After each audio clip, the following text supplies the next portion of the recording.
La verdad es que, quiero aprender, ¿no? Lo más que pueda, de tu experiencia y todo, y a mí me encantaría que nos platicaras, pues, tu experiencia como obrero del templo y al mismo tiempo, pues, siendo masón, o sea, digo, ya adquieres otros conocimientos que la verdad yo ignoro. Sí he visto algunos videos, sí he visto algunas similitudes, ¿no? Entre, pues, los símbolos del templo y todo esto.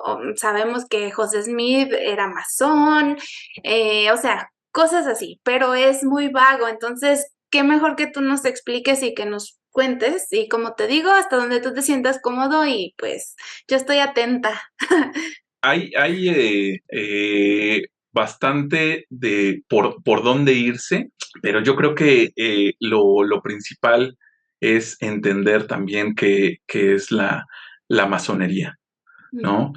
La masonería se define como, hay muchas definiciones, pero una que puede, que a mí me gusta mucho y puede eh, alumbrar más partes de la masonería la masonería es una sociedad de ideas, ¿no? Es una institución milenaria y la palabra masón quiere decir albañil. En inglés, mason o mason quiere decir albañil. Lo pueden, se puede, ¿cómo decirlo? Se puede confundir un mason con un albañil, con un masón, pero para que no haya confusión, se dice Freemason en inglés, ¿no? El libre masón. ujú.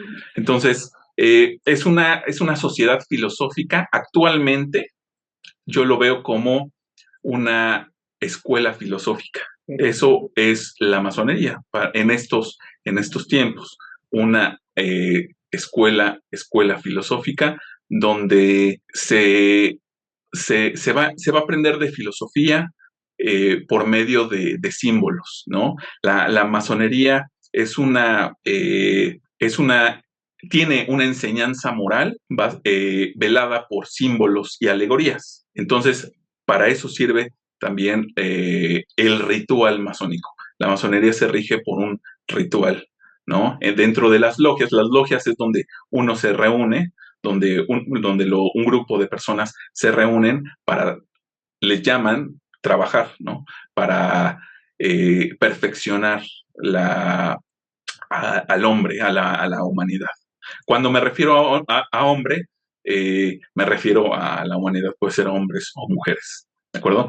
Pero la masonería pues data desde los gremios de constructores, más allá del medievo y en el medievo. Entonces, había gremios de constructores, de masones, que se dedicaban a construir catedrales, que de hecho muchas de las enseñanzas iniciáticas vienen en las catedrales. Hay un libro interesante, quien lo quiera buscar, es de libre acceso, se llama El secreto de las catedrales de Fulcanelli. Es más alquimista, pero sí se puede encontrar muy buena información. Todos los secretos iniciáticos se plasmaba en las piedras de las catedrales, en la simbología de las catedrales. El registro, me estoy yendo con un poco de historia para que entendamos también. Los registros más antiguos que se tienen de la masonería datan de 1200. Hay uno específico en 1390 que se llama el Manuscrito Regius. Es un manuscrito que está en verso, que habla sobre las obligaciones, las responsabilidades y los atributos que tiene un constructor en aquella época, ¿no? Entonces, desde aquellos tiempos se viene cocinando, viene evolucionando esta sociedad iniciática, ¿de acuerdo? Pero no es hasta 1717 que se institucionaliza la masonería, ¿ok? Entonces, pero aquí hay algo bien interesante. La masonería se institucionaliza principalmente por James Anderson y otra persona que se llama Theophilos de Saguliers, pero James Anderson era un pastor presbiteriano, ¿ok? Entonces, la masonería tiene mucho que ver con las leyendas bíblicas.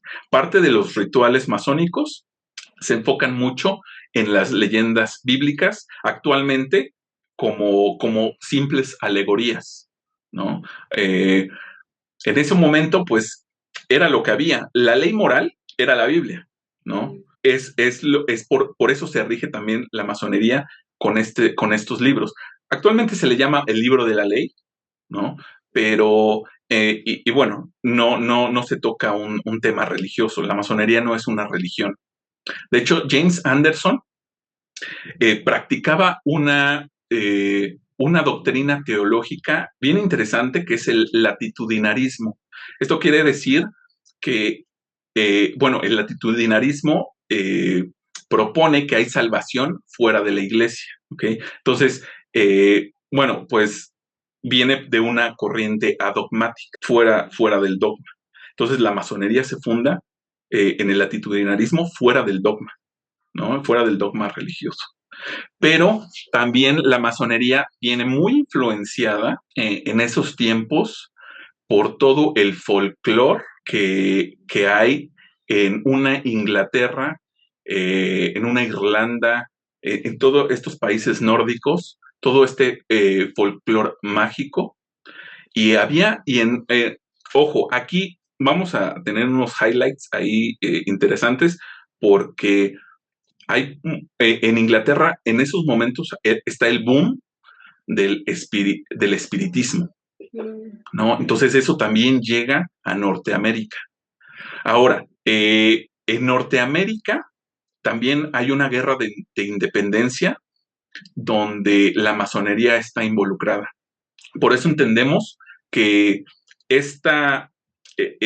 todo este ritual que practicó por algún tiempo muy breve el mormonismo viene de una rama específica que se llama el rito de York. ¿Okay? Y es el rito que actualmente funciona y abunda en Estados Unidos. Hay varios ritos dentro de la masonería. No porque sea diferente, al final es la misma idea, pero también hubo conflictos en la masonería donde un rito antiguo tenía conflictos con un rito moderno. Entonces, siempre estaban ahí los antiguos y los modernos peleándose. Bueno, no peleándose, pero sí. Es antiguo y aceptado. Ajá, exacto.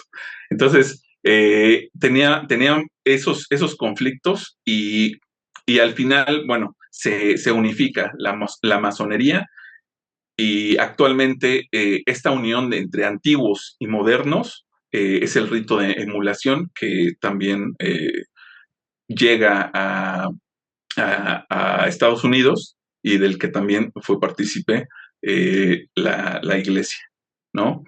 Pero bueno, debemos tener muy, muy, muy en cuenta esta parte de el puritanismo que se vivió en esta franja este de Nueva York y toda esta parte. Tenemos que tener también muy claro estos conflictos políticos que había también y que estaba involucrada la masonería, ¿no? Y este pensamiento mágico del cual por la época tenía mucho, mucho, mucho auge, ¿de acuerdo? Entonces, esta es como una súper breve historia de la masonería. Bueno, no sé si tienen ahí alguna duda. ¿Está claro o me fui mucho por las ramas? No, sí, muy claro, sí está bien, sí. Ok. Entonces, bueno, ahora, ya comenzando con el tema del mormonismo y la masonería, ahora sí como dice Luisito Comunica, ahora sí viene lo chido, aquí viene lo súper interesante. Se dice que el padre de José Smith y Hyrum Smith fueron iniciados en la masonería, ¿ok? Hay registros de la logia en la que estaban y hay registros de que sí se iniciaron, pero yo tengo mis dudas de que fueran activos en la masonería, ¿no? Actualmente a los masones que no son activos se les llama que está en sueños, pero pero el estar en sueños es simplemente una inactividad ante la orden masónica. Ahora, ¿por qué digo esto? Porque en el año de 1800, entre 25 y 28, ocurrió un suceso bien interesante. Este suceso es que surgió un partido antimasónico exactamente en Nueva York y que llegaba hasta Palmira, ¿no? Entonces, este partido antimasónico surgió porque una persona hizo un libro que se llamaba Las Ilustraciones de la Masonería. Se llamaba William Morgan, el Capitán Morgan. Entonces, y hubo un escándalo en esa parte en ese tiempo, porque salió el libro y de repente desapareció. Y se comenta que lo encontraron muerto. Bueno, encontraron un cuerpo y le atribuyeron esa muerte a la masonería, justamente porque develó secretos de la masonería, ¿no?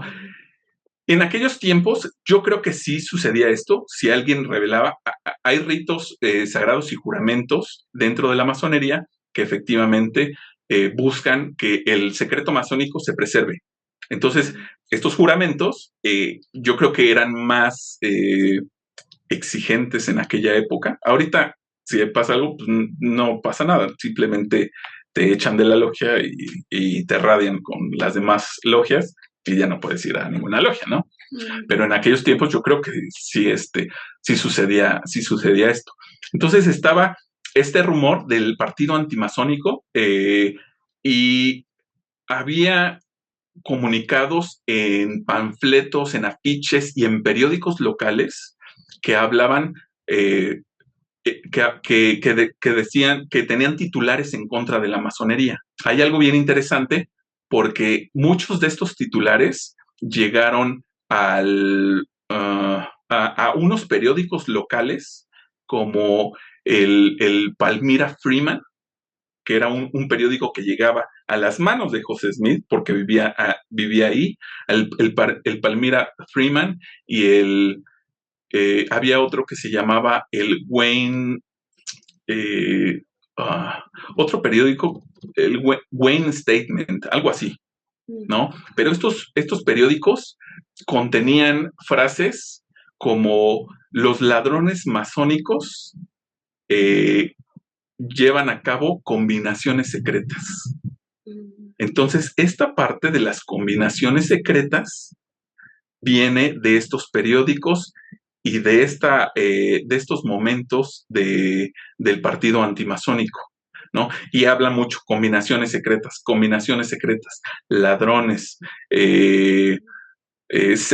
Bueno, decían que la masonería iba a corromper a los hijos de las familias y estaba en contra del cristianismo, pero siempre salía mucho, mucho, mucho las combinaciones secretas. Posteriormente, en el libro de Mormón, se habla de las combinaciones secretas. Y si tú ves estos titulares y todo lo que decían, y luego ves el libro de Mormón, específicamente en esta parte de los ladrones de Gadiantón, es exactamente lo mismo y la misma esencia, ¿no? Entonces, José Smith estaba muy influenciado por el partido antimasónico. ¿Por qué no se inició José Smith? Si su padre y su hermano eran iniciados, ¿por qué él a la edad eh, a la mayoría de edad no tuvo una iniciación, ¿no? Si, si ese era el designio de Dios, porque el mormonismo te indica que la masonería era como la preservación de los conocimientos hasta llegar a la restauración. Y bueno, José Smith lo restauró e hizo la ceremonia del templo. Bueno, se reveló la ceremonia del templo, pero con los conocimientos que estaban corrompidos de la masonería. Pero ¿por qué no hubo una iniciación a edad temprana? Y José Smith se inició hasta los 37 años en el 42, ¿no? Ok, ajá. Entonces, yo creo que ¿A qué edad es la iniciación? Puede ser a la mayoría de edad. Ok, ok. No sé en ese tiempo si la Ajá. mayoría de edad es como actualmente la tienen los gringos de los 21 años o 18, Ah, o no sé si había mayoría de edad, ok, ok. ¿no? Pero En aquellos entonces, tiempos. de acuerdo a lo que tú sabes, José Smith empezó hasta los 30 y ¿qué? 37 años. Y eso está en la historia de la 37. iglesia, Ah, ok. Sí, poco ¿no? antes Ok. de morir. De hecho, ese es un tema interesante también en la historia de la iglesia. Ajá. Claro, Que claro, cuando claro, lo claro. mataron traía por ahí un Entonces, talismán. por seguro, o sea, digo, ¿verdad? Porque yo, la verdad, para dejar en claro, José Smith sí era masón y está en la historia de la iglesia y se inició en la masonería a los 37 años. Sí, y su papá y su hermano Hiram eran Ajá. masones, Ah, ok, muy bien. ¿no? Ujú. Pero Y te al digo, parecer estaba más como empático hacia el anti. ajá, el partido antimasónico, yo Ajá. creo. O sea, sí le tenía miedo a la masonería por todos los rumores.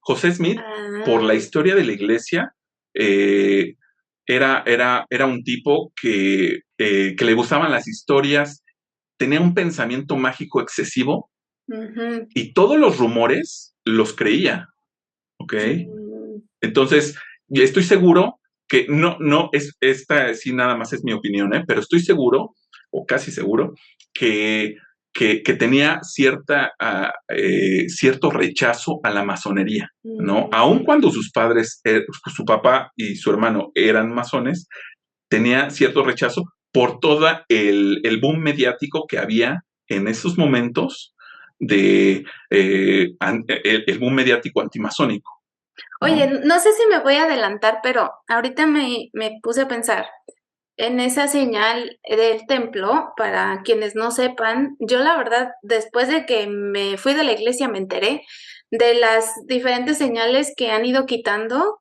de la ceremonia del templo mormón. Y era, por ejemplo, eso de degollarte, ¿no? La cabeza o también en el estómago, ¿no? También que En el te... pecho y en el estómago. Ajá, Ujú. y no sé si eso tenga relación pues con esas, no sé si rumores o si realmente sí dentro de la masonería sí también, o sea, tú revelas y ¿no? Ajá. Entonces digo, ahí yo encuentro una similitud, pero no Sí, sé si venga de eso. así es. Ahora, la masonería, el mormonismo tiene influencia masónica, sí, pero poca, únicamente en el templo, Ok. solo en el templo, ¿no? Ujú, La doctrina que se ve dentro de la iglesia, dentro de una capilla, ujú, los domingos, nada tiene que ver con masonería. La mm, masonería viene únicamente bueno, el templo jala el ritual masónico y bueno, llega, ujú, eh, bueno, queda dentro del templo, efectivamente. Ujú. Ahorita, si quieres, hablamos respecto a eso, ¿no? Pero bueno, el tema, el punto es que sí pienso que José Smith tenía esta, este rechazo hasta a la masonería y es hasta el año de 1842 en Nabú que inicia todo este proceso masónico. Hay un personaje dentro de la historia de la iglesia que se llama John C. Bennett. John C. se de casa, Bennett. Ujú. John C. Bennett. Este sujeto era un médico. Entonces John C. Bennett tenía como que ya le estaba echando el ojo al mormonismo. Él era el alcalde de Illinois mm, en ese momento. Tenía una posición política fuerte y ya tenía en la mira a los mormones. Estaba viendo que eran industriosos y todo esto.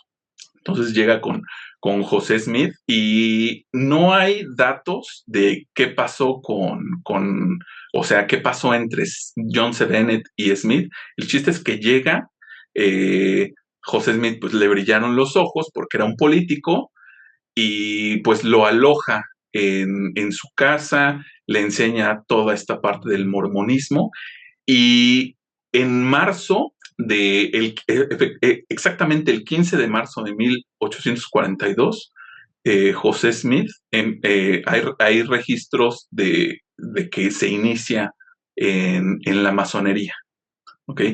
Pero John C. Bennett, ¿a qué viene él? Esto, que él es el que introduce la masonería en el mormonismo, ¿no? Él era un masón prominente, venía de la Gran Logia de Illinois, y entonces también por parte de él, la Gran Logia de Illinois les da carta abierta para que puedan trabajar dentro de la masonería. Ahora, algo interesante, en marzo se inicia, 3 meses después, dice la historia de la iglesia que por inmoral John C. Bennett es excomulgado, ¿no? Pero inmoral, pues en ese momento todos eran inmorales, ¿no? La poligamia estaba al full. Entonces José Smith tenía más de 30 esposas. Y yo creo que le inventan un rumor y le sacan. No sé qué pleito hayan tenido John C. Bennett y José Smith. Quizá John C. Bennett ya no quería a José Smith dentro de la política, o José Smith le pidió otras cosas dentro de la política, etcétera. No sé qué pasó, pero lo excomulgan, y en ese momento también la Gran Logia de Illinois también tiene ahí una irradiación especial, porque comienza a multiplicarse las logias como conejos, y hay como 18 logias en poquísimo tiempo. Y eso es un foco rojo para la Gran Logia de Illinois, y entonces le retiran la carta al mormonismo, y ahí es cuando viene la ceremonia del templo. Entonces, yo creo que Smith quería utilizar a la masonería como un medio de integración para el mormón, ¿sabes? ¿Como un tipo de protección? De hecho, sí. Quería protección política, efectivamente, pero no entiendo por cómo surge esta idea de utilizarlo para sus fines eclesiásticos, ¿sabes? Tal vez quería ser prominente en la masonería. Sí, hay Ajá. varias propuestas en Under the Banner of Heaven.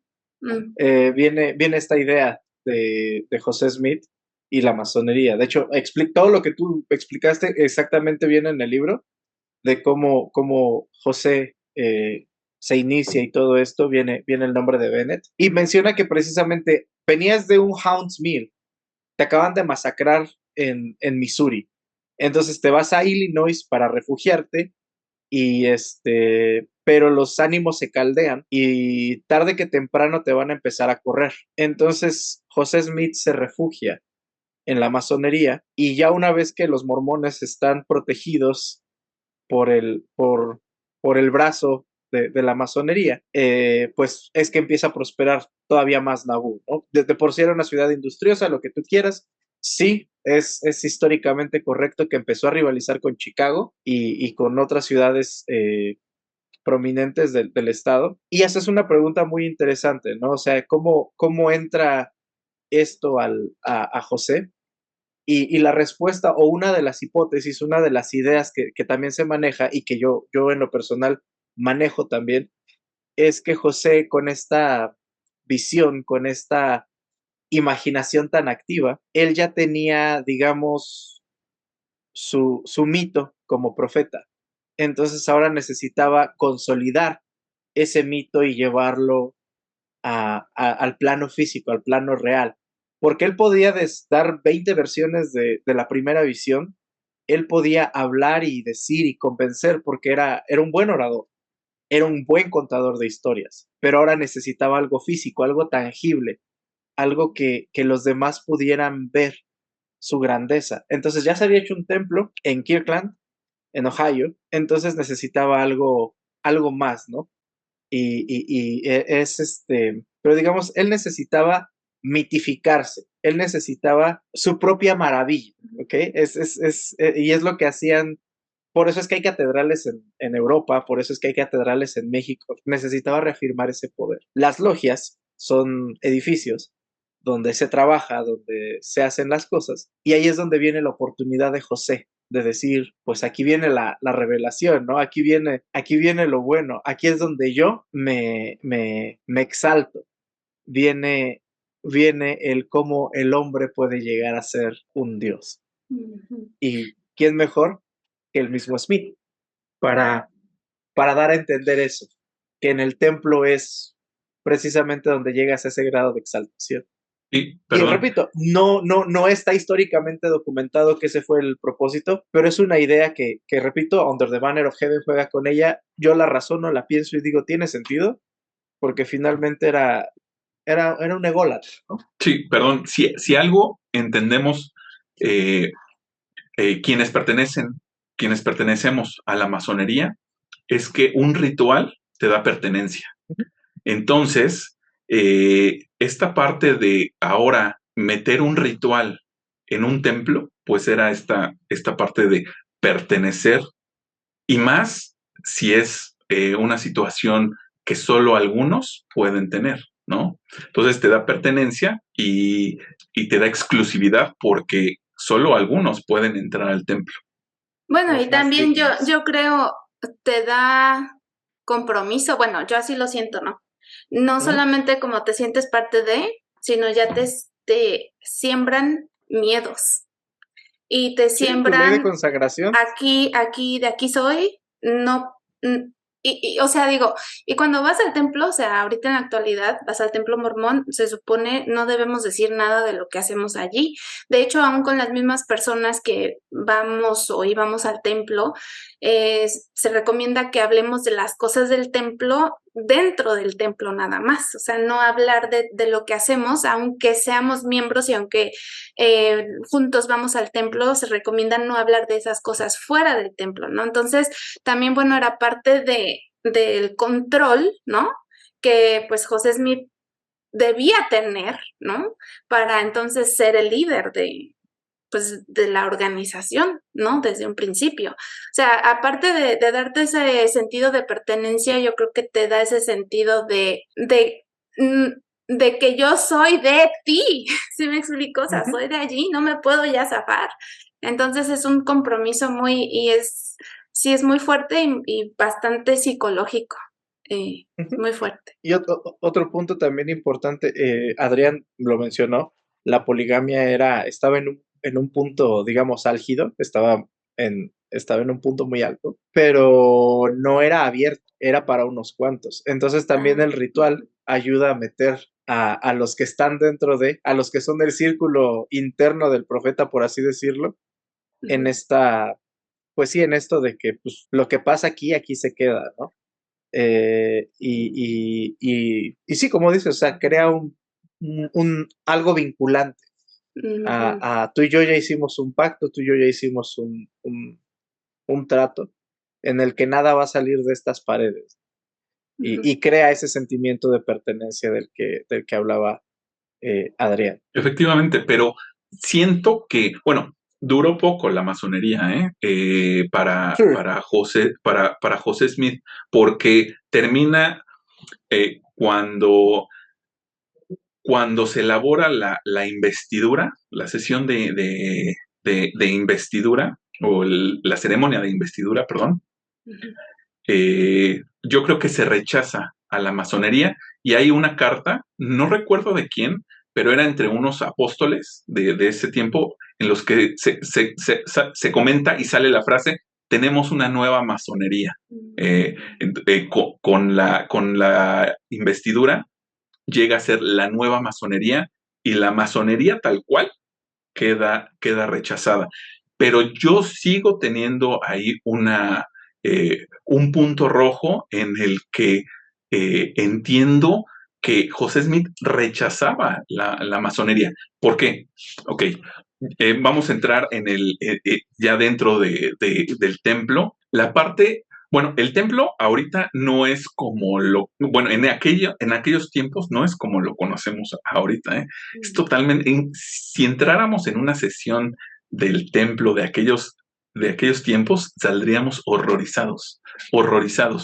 Era muy diferente, era una obra de teatro. ¿no? Hay ciertos afiches que se tienen sobre, con caricaturas, bueno, con ilustraciones, caricaturas, no, con ilustraciones de qué pasaba adentro del templo. En primera, de, tengo yo tengo la sesión de investidura de 1930, ¿no? Hubo ahí algunos, ha habido muchos cambios dentro de la sesión de investidura. Uno de los cambios fue en esa época. Después se modificó hasta 1990, y de 1990 para el 2017 era otro, y en el 2017 también hubo cambios, y ya como está actualmente. Pero la sesión de investidura de por lo menos de 1930 habla de Lucifer. Entraba, bueno, era una obra teatral, ¿no? Donde pasabas por salones, así como está actualmente también en el templo de Salt Lake City, que no te pasan película, te pasan, bueno, hay actores interpretando a Elohim, interpretando a Satanás, a Adán y a Eva, Pedro, Santiago y Juan, todos estos, ¿no? En aquellos tiempos era una obra de teatro, pero rompiendo la cuarta barrera, donde los actores se involucraban con el público. Por ejemplo, Satanás salía de la puerta de la puerta donde entraban todos. Bueno, entraba Satanás vestido de negro totalmente, con cola, una máscara y cuernos. Y entraba arrastrándose, y se salía cuando Elohim lo amonestaba. También empezaba a hacer ahí unos movimientos raros, como si se estuviera convulsionando, y comenzaba a salir arrastrándose. ¿Ok? De esto hay documentos de algunas hermanas de aquella época, específicamente Liz Snow comenta esto, ¿no? Y el diablo, bueno, Satanás en aquella época era un personaje, el que escribió, era un músico y actor, el que escribió este himno de Si pudiera ir a Colo. El que escribió ese himno se apellidaba Phelps. Ese señor interpretaba a Satanás, y dicen que era un actor muy bueno, ¿no? Así delgado, pero se tenía mucha actividad dentro de esta obra teatral que era la investidura. Ahora, ¿por qué digo que se tenía ya cierto rechazo a la masonería? Porque Satanás entraba con un mandil masónico. Dice específicamente en la investidura de 1930, dice textualmente, aquí lo tengo: entra Lucifer, entre paréntesis, luego de la puerta por donde entramos, la de la cortina, entra un hombre que avanza por el pasillo central con los brazos en jarras, o sea, así, con y que examina el lugar con interés expectante. Suele estar vestido con un traje negro, lleva un sombrero de seda, lleva un bastón y tiene puesta una especie de delantal masónico, a veces decorado con plumas de cuervo cruzadas y a veces con pilares coronados por esferas. Este es Lucifer. Busquen al usuario de YouTube, le digo que para este video, ahora vaya a Google y busque mandil masónico. Va a ver que los mandiles masónicos a veces tienen decoraciones con 2 columnas y 2 esferas arriba. Es así como nos lo describe en el templo en la investidura de 1930. Entonces ese era Satanás, el malo, el masón. Ese era Satanás, ¿no? Y también con sombrero. En el rito de York se usa, el venerable maestro usa sombrero, ¿no? Entonces había ahí cierta rechazo a la masonería por este tema. Es lo que es, por datos, es lo que yo creo, ¿no? Y obviamente hay muchísimas más cosas que por ejemplo, Actualmente, cuando entras al templo, están las iniciatorias. En las iniciatorias te dan un nombre nuevo, que es el que tienes que recordar y con el cual te va a hablar Dios en la resurrección. Luego entras a que te laven, a que te unjan y a que te vistan. Y esto es meramente simbólico. Hay un cuartito con dividido en 4 secciones. La primera sección es como la sala de espera, luego pasas a otro cuarto donde te sientan y hay un lavabito, ¿no? Con un grifo donde sale agua. Entonces actualmente se mojan el dedo, te lo pasan así en la frente y empieza la ordenanza, ¿no? Te lavo con esta agua para bla, bla, bla, bla, bla. Luego pasas al otro cuartito donde hay un cuerno con aceite y una cucharita. Esa cucharita te la ponen en la cabeza y te cae una gotita aquí y te ponen las manos sobre la cabeza y es como si te estuvieran dando una unción para enfermos, ¿no? Y luego te pasan a otro cuartito. Tú estás totalmente vestido, pero pasas a otro cuartito donde supuestamente te dan te visten con los garments del santo sacerdocio. En aquellos momentos era desnudo, ¿no? Te metían en una tina y te bañaban y había muchos viéndote. Igual con las mujeres con mujeres, hombres con hombres, eso sí. Pero te metían en una tina y te bañaban desnudo. Luego te ungían ahí mismo, ¿no? En la investidura de 1930 dice que ya te pasan a otro lado, donde te ungen y te tocan ciertas partes del cuerpo, ¿no? Con aceite y luego te visten. Ahí sí es te visten literalmente, ¿no? Entonces. Porque estabas desnudo, ajá, claro. Sí, estabas totalmente desnudo. Y eso pasaba antes de la sesión la sesión del templo, la que conocemos, donde empieza con la creación. La creación el ritual del templo habla sobre la creación de los 7 días, te habla de la creación de los 7 días, luego de Adán y Eva, que son puestos en el jardín de Edén. Ahí es cuando llega Satanás a tentar a Eva. Luego se expulsa a Satanás del jardín. Adán y Eva también son expulsados y empiezan a buscar una religión. La religión es predicada por un predicador. Es decir, Satanás llegaba con un predicador evangélico, ¿no? Y le decía que le iba a dar cierto dinero si convencía a Adán y a Eva, ¿no? Pero estaba involucrado también un predicador. Y en estos afiches que les digo, este predicador empieza a bailar, ¿no? Empieza a interactuar también con Satanás.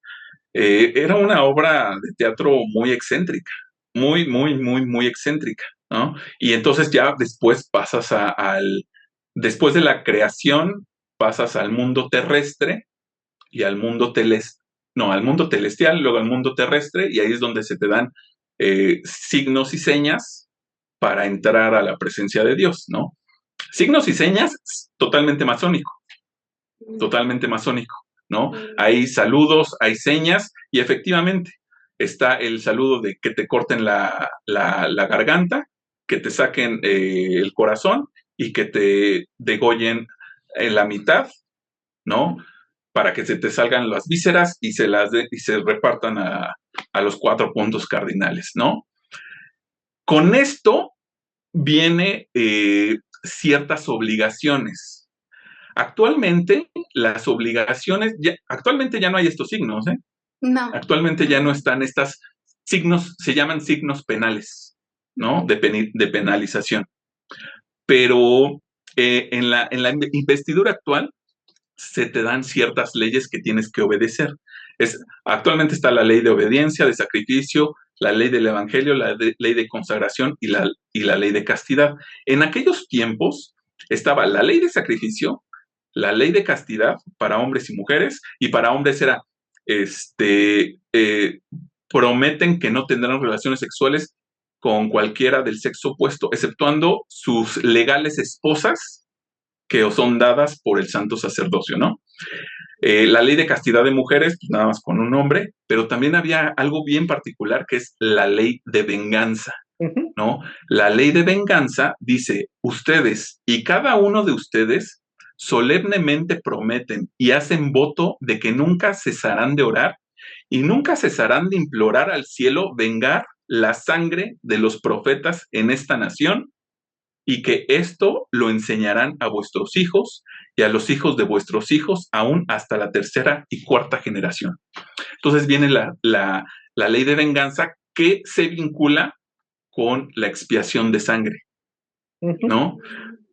Hay un afiche también donde está una persona acostada como si fuera el hijo de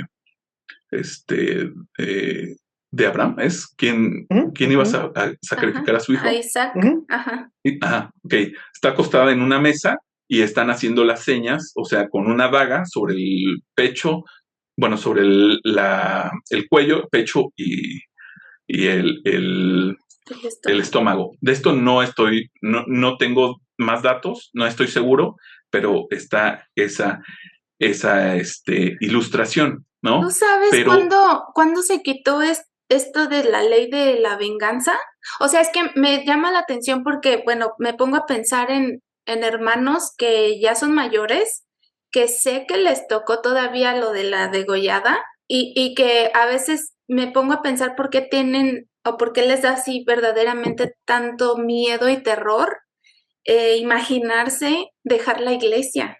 O sea, no sé si parte de estas compromisos les tocó a personas que, no sé, que tal vez todavía son miembros. O sea, me pongo a pensar en gente mayor, porque yo noto eso, yo noto que, porque no es lo mismo haber ido a la sesión del templo de esas fechas y todo lo que estamos hablando, a la que yo fui. Y aún a la que yo fui, o sea, yo me saqué de onda, fue una experiencia mala para mí. Imagínate si yo hubiera ido a esa otra, qué tanto, no sé qué hubiera pasado por mi mente, la verdad. O sea, no sé si realmente hubiera creado un miedo mayor, muy grande, para resistirme de, no me voy, es que yo hice, o sí me explico, o sea, es muy fuerte es muy fuerte, o sea. Sí, hasta 1990 está esta parte de del signo penal de degollarse. Ajá. O sea, que es reciente, pues, después de 1990. Claro. Después de 1990 ya dejaron de hacer esto, ¿no? Es que ha habido muchos cambios. La contradicción aquí, y la gran contradicción es, si es un ritual que viene por revelación, y ha habido tantos cambios sobre el ritual, es para satisfacer la necesidad del hombre, no satisfacer las necesidades de Dios. Es decir, Dios está adaptando a la moralidad de la época. Exacto. Cuando te dicen que Dios es inmutable, ¿no? Esta es la contradicción de los cambios en el templo. Actualmente igual el templo, antes del 2017, era que la mujer se sometía al marido y el marido se sometía a Dios, triangulaban, ¿no? Hasta llegar a la mujer. Ahora, con movimientos feministas, la mujer se somete ante Dios y el hombre ante Dios, ¿no? Pero esto es por una presión social, totalmente. Yo quiero decir una anécdota bien rápido. Cuando a mí me dijeron eso, porque yo me casé en el templo y me dijeron eso, yo en el instante así de, ¿pero por qué? Y todos sí, así como que, sí. ¿qué estás haciendo? Y yo, pero, o sea, yo cuando me dices que tú te tienes que someter, ¿no? A tu marido, y así de, en el instante, así de, ¿pero por qué? Y me acuerdo una hermana me hizo así como una exclamación de, ay, no, mijita, no cuestiones, no. Y yo así de, ay, no sé, pero pues sí, o sea, pero sí después, yo ya no iba a la iglesia, me enteré de ese cambio, que ya no se hace. No, yo estaba en la transición del cambio. Y decir que sí. Ajá. Sí, claro. ¡Qué barbaridad! Y también en el templo te decían, bueno, la mujer se tiene que cubrir el velo, con un velo, ¿no? En cierta parte de la sesión de investidura. En cierta parte del ritual se tiene que cubrir con un velo. A nosotros como obreros nos decían, si una mujer no se quiere cubrir, no la puedes obligar, ¿eh? O sea, le tienes que decir, está bien, no se puede cubrir. No, si no quiere cubrirse, no se cubra, ¿no? Entonces, si se revela una mujer a no cubrirse, era adecuado, ¿no? Yo tengo También, entendido que ya lo quitaron, que ya quitaron sí, en lo el del velo. 2017 también quitaron Ajá. la parte del velo, pero la mujer sigue teniendo su velo, pero hacia atrás, Ah, ¿no? Hacia atrás, o sea, no les quitaron el velo, tienen el velo, pero ya no se ya no cubren, se cubren. ajá, ya Sí. no se Y, cubren espe- y con el sigues velo. usando el gorrito de osito Bimbo, ¿no? Ay, no. Exactamente. Ajá.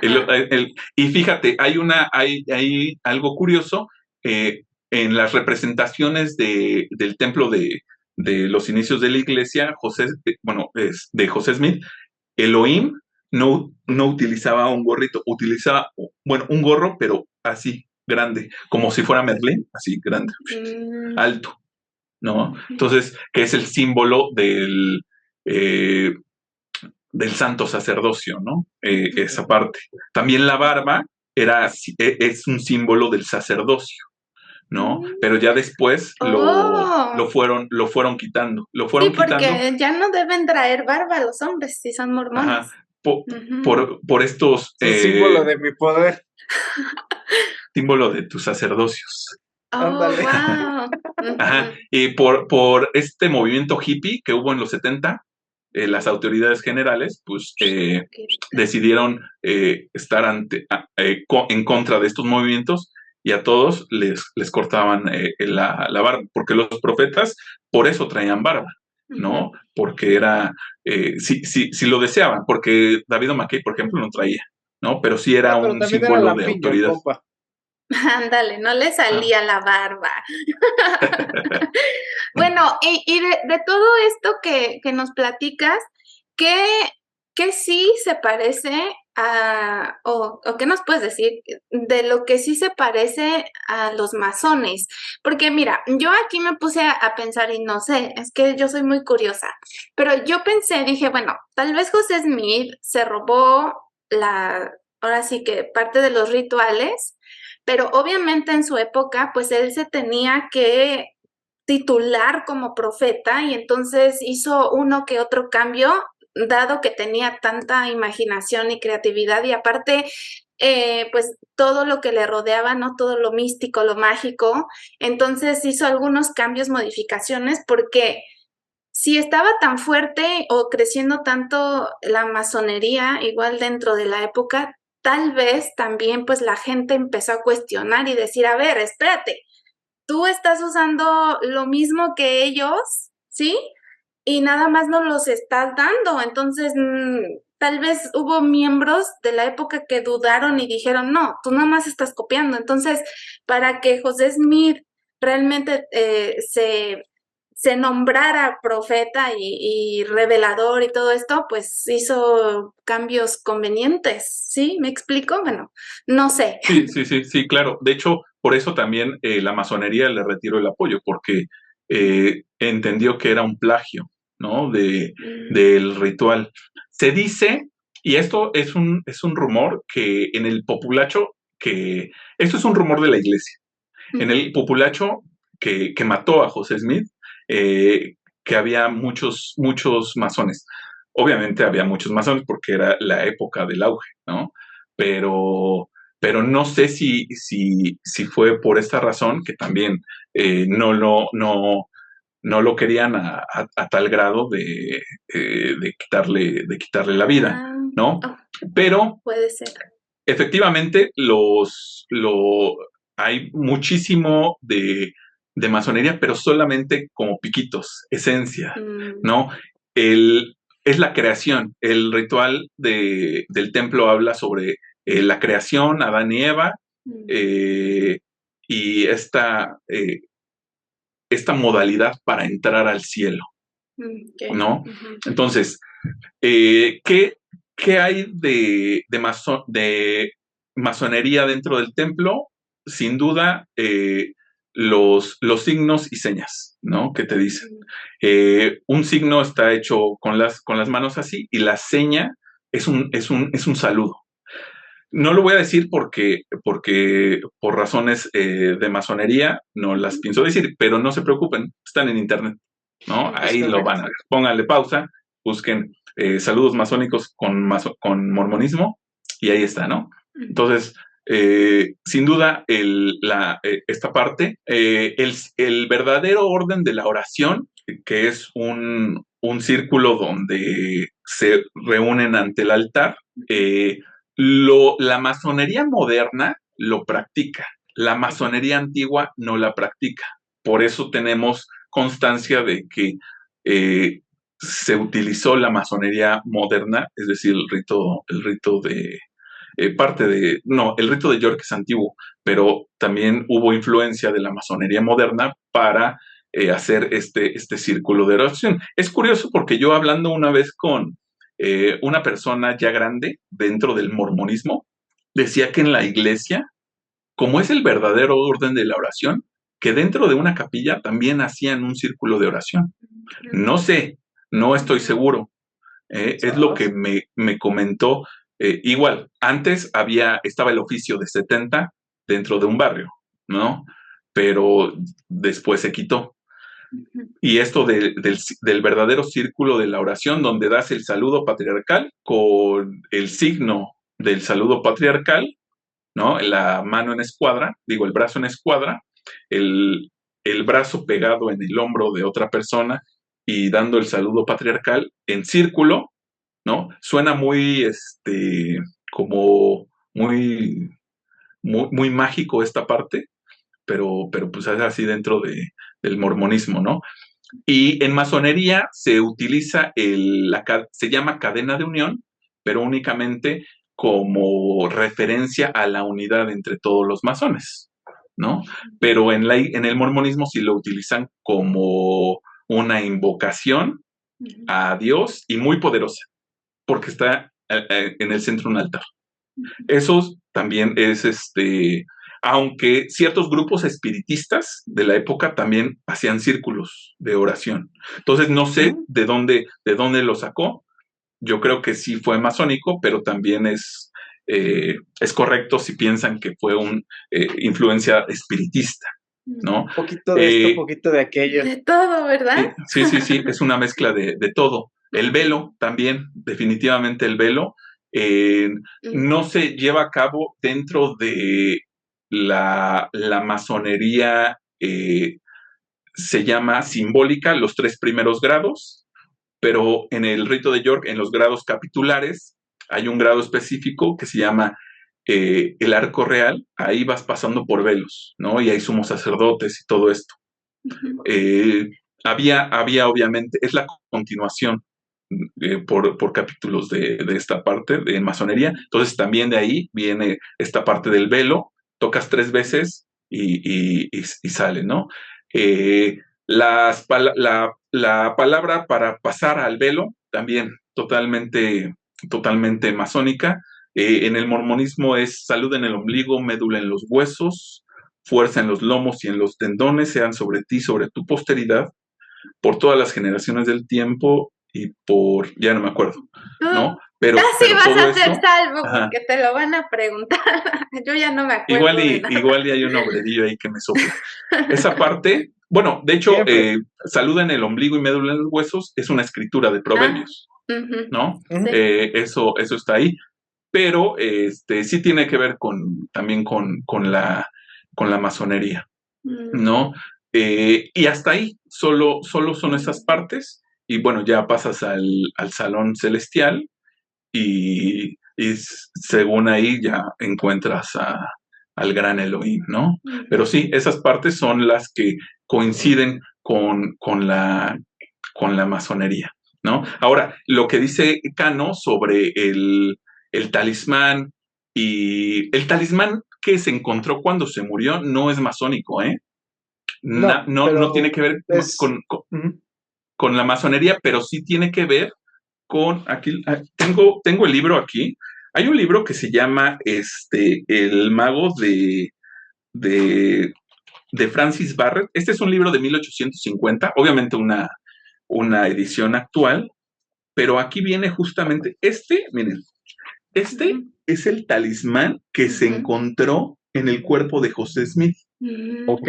Este talismán es el talismán de Júpiter, pero viene de un libro de 1600 o antes que se llaman Las clavículas de Salomón. Es un grimorio, es un libro de hechizos, de conjuros, de hechicería, de magia negra para invocar espíritus, ¿no? Y hay un libro de Francis Barrett que se llama El Magus, y ahí en medio está exactamente el talismán, ¿okay?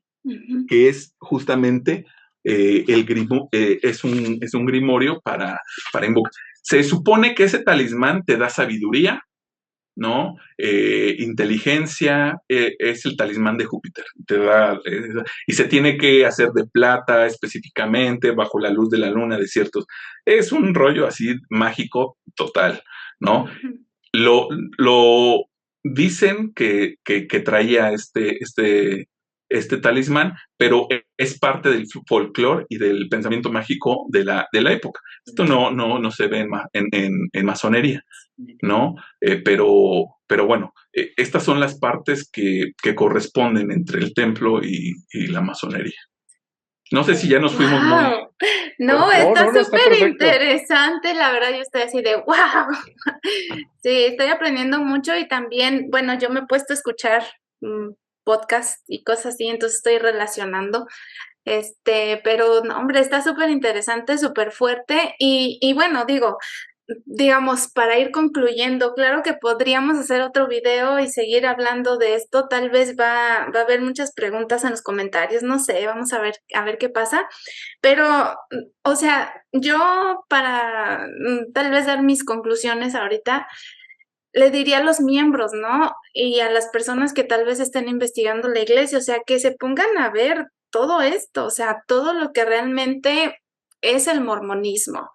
Y sí, o sea, yo estoy de acuerdo con Adrián de que dice, bueno, a mí me han argumentado mucho, ¿no? Es que la doctrina de la iglesia no cambia la parte administrativa. Y no hay, o sea, tú desde que estás joven y todo, o sea, lo que más quieres es ir al templo porque allí es donde, o sea, es el top, ¿no? Ir al templo y hacer los convenios y todo. Entonces, si esa parte tan importante para un mormón, esa ceremonia, esos rituales han cambiado de acuerdo a la época, las creencias, a las presiones sociales, ¿qué más prueba podríamos nosotros dar de que la doctrina de la iglesia sí cambia, ha cambiado, sigue cambiando y seguirá cambiando porque se tiene que adaptar? Entonces aquí ya sería cuestión personal, cada quien usar pues el criterio y pensar, ¿es verdad la revelación? ¿Es verdad que los profetas ven a Dios y tienen todas estas visiones, hablan con Dios directamente, que ahorita ya también dicen que no? La verdad, o sea, todos estos cambios, ¿no? Y entonces tú ponerte a pensar, y yo lo que rescato es hasta qué punto como ser humano vas a dejar que una organización, una institución maneje tus sentimientos, maneje tu mente, tus decisiones, tu persona, ¿no? Y al punto de, pues a veces crear dolor muy profundo en los seres humanos y aún hasta romper relaciones familiares, ¿no? Que para mí es de lo peor, o sea, eso me duele mucho, que por causa de la religión se destruyan familias y que también por causa de la religión mucha gente entre con esta confusión y esta disonancia cognitiva, ¿no? Y llegas hasta una depresión y pues muchos se han quitado la vida. O sea, para mí ese es digamos, el trasfondo y es como que la consecuencia de todo esto, ¿no? Entonces, bueno, yo, ya saben, así es lo que a mí me mueve, pues para seguir haciendo estos videos.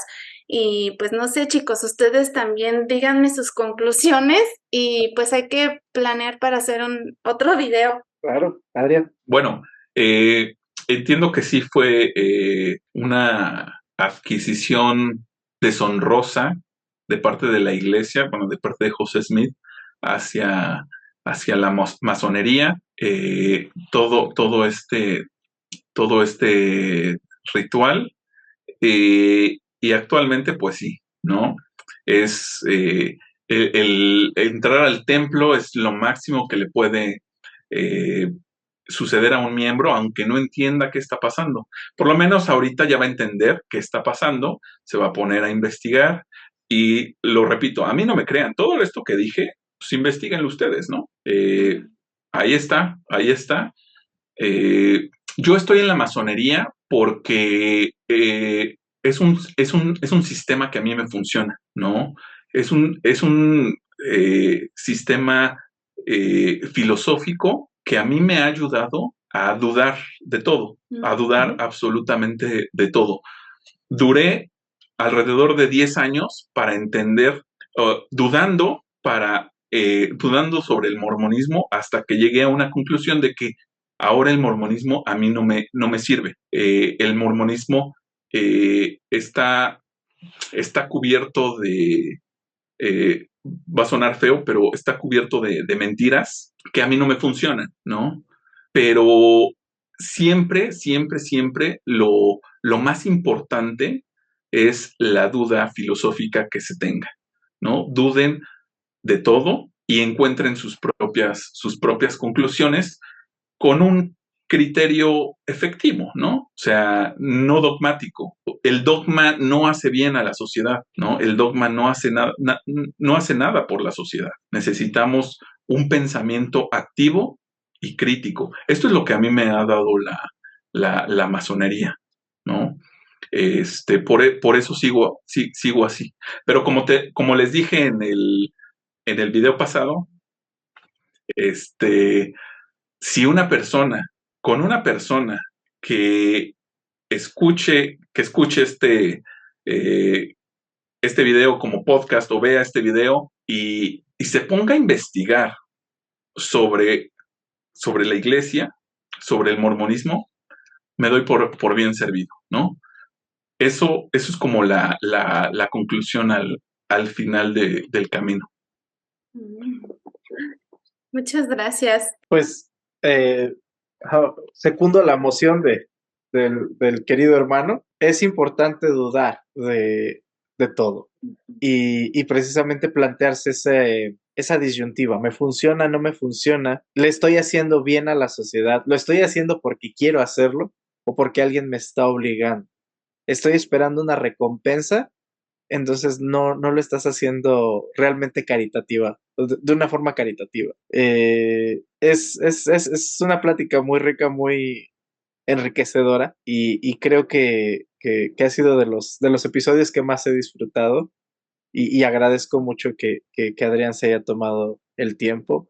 Contrario. Y esperemos que podamos hacer muchísimos más videos y obviamente abarcar otros temas, ¿no? Porque también, digo, ahorita coincidimos, ahorita, digamos, vamos en las mismas ideas, pero también es bueno también de repente encontrar a lo mejor puntos en donde no coincidamos y poder ver que aún en esos puntos donde no coincidamos existe la armonía, porque precisamente el dogma te dice es esto y así tiene que ser y es la única forma en la que puede haber paz y armonía en el mundo.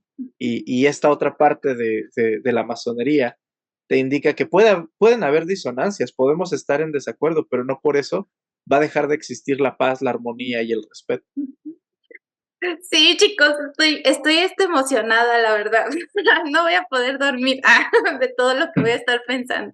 Muchísimas gracias por su tiempo. Muchas gracias, Adrián, por compartirnos tus experiencias, tus conocimientos. Gracias, Cano, también por darte el tiempo de participar aquí. La verdad es que me encantan estas pláticas. Cada vez aprendo más y pues ojalá que quien nos vea igual, ¿verdad? Y por favor, comenten. Y pues como siempre, pues la invitación es abierta. Si quieren participar aquí en el canal, pues todos son bienvenidos y pues reiterando el respeto y la mente abierta, las dos cosas, ¿ok?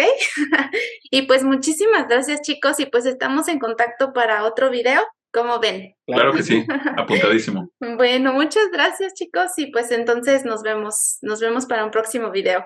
Claro que sí, muchas gracias.